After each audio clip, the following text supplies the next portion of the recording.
ఛానల్కు స్వాగతం. ఈరోజు మనం భుజం నొప్పికి కారణాలు పరిష్కారాలు చూద్దాం.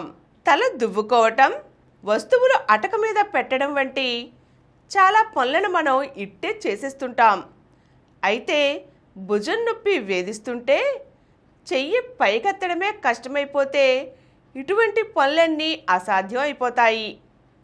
భుజం కీలును స్థిరంగా పట్టి ఉంచుతూ తేలికగా కదలటానికి తోడ్పడే కండరాల చీలిక రొటేటర్ కప్టేర్ ఇలాగే వేధిస్తుంది. దీనికి సర్జరీ అవసరమని చాలామంది భావిస్తుంటారు. అయితే ఈ కీలుకు ఏర్పడే మామూలు చీలికలకు వ్యాయామంతోనే చక్కని పరిష్కారం లభిస్తుంది. భుజం కీలులో నొప్పి అసౌకర్యానికి దారితీసే ప్రధాన సమస్యలో రొటేటర్ కప్ చీలిక ఒకటి. 3 ఎముకలతో కూడిన మన భుజం ఓ బంతిగిన్నె కీలు. ఇది స్థిరంగా ఉండటానికి రకరకాల నిర్మాణాలు తోడ్పడతాయి. వీటిల్లో రొటేటర్ కప్ ముఖ్యమైనది. ఇది కారు స్టీరింగ్ మాదిరిగా భుజం కదలికలను నియంత్రిస్తుంది. నిజానికి ఇది 4 కండరాల సముదాయం. ఇవి ఒక దగ్గర కలిసి కండర బంధనాలుగా మారి చేయి పై ఎముక ముందు భాగాన తొడుగులా ఏర్పడతాయి. ఇలా పై ఎముక భుజఫలకం రెండిటిని కలిపి ఉంచుతుంది. వీటి మూలంగానే చేయి పైకి లేపటం, పక్కలకు కదపటం సాధ్యమవుతుంది. రొటేటర్ కప్ గాయానికి గురైనా దెబ్బతిన్నా వాచి నొప్పి పుడుతుంది. కీలు కదలికలు అస్తవ్యస్తం కావచ్చు.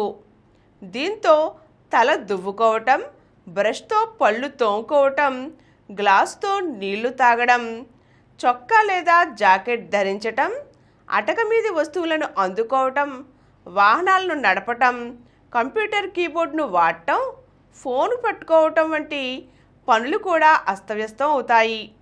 నిద్ర కూడా దెబ్బతినవచ్చు. ఒక్క మాటలో చెప్పాలంటే రోజు చేసే దాదాపు అన్ని పనులకు విఘాతం కలుగుతుంది. సాధారణంగా భుజం కీలు చీలిక పెద్ద వయసులో తలెత్తుతుంది. అలాగని చిన్న వయసులో రాకూడదనేమీ లేదు. ఇది చాలా వరకు చిన్నగానే మొదలవుతుంది, క్రమంగా పెద్దదవుతూ వస్తుంది. దీనికి రకరకాల కారణాలు దోహదం చేస్తాయి.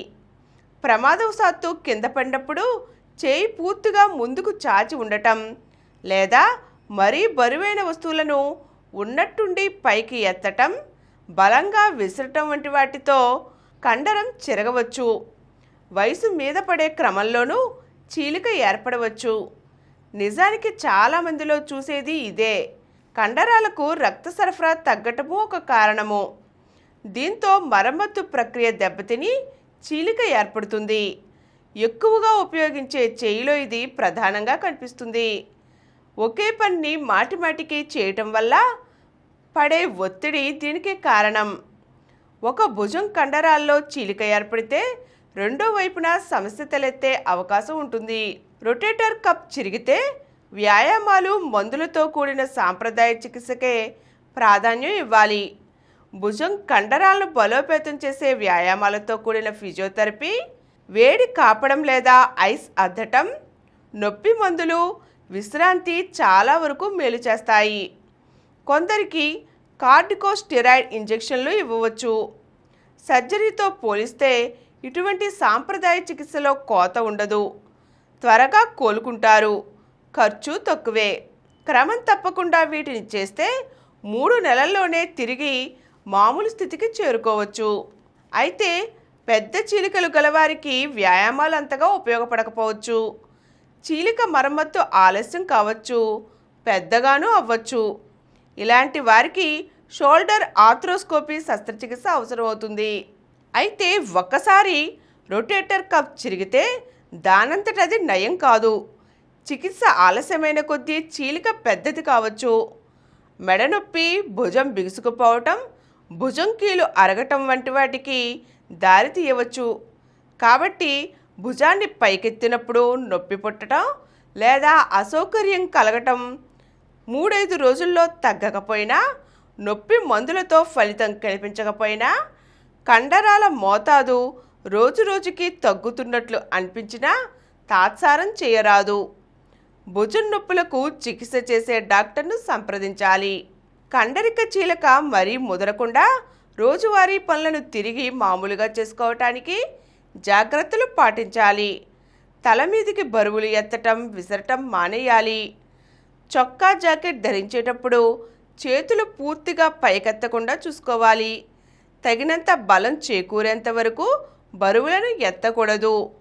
భుజం పట్టి లేదా క్లైనీసియో టేప్ వంటివి భుజం పనితీరు మెరుగయ్యేలా, నొప్పి తగ్గేలా చేస్తాయి. నొప్పి తగ్గటానికి వేడి కాపు లేదా ఐస్తో అద్దటం వంటివి చేయవచ్చు. భుజం కండరాలు పైపైన చీలటం వల్ల తలెత్తే నొప్పులకు ఫిజియోథెరపీ లేదా ఫిజియోథెరపీలో భాగంగా చేసే అల్ట్రాసౌండ్, లేజర్, సూపర్ ఇండక్షన్ వంటి చికిత్సలు ఉపయోగపడతాయి.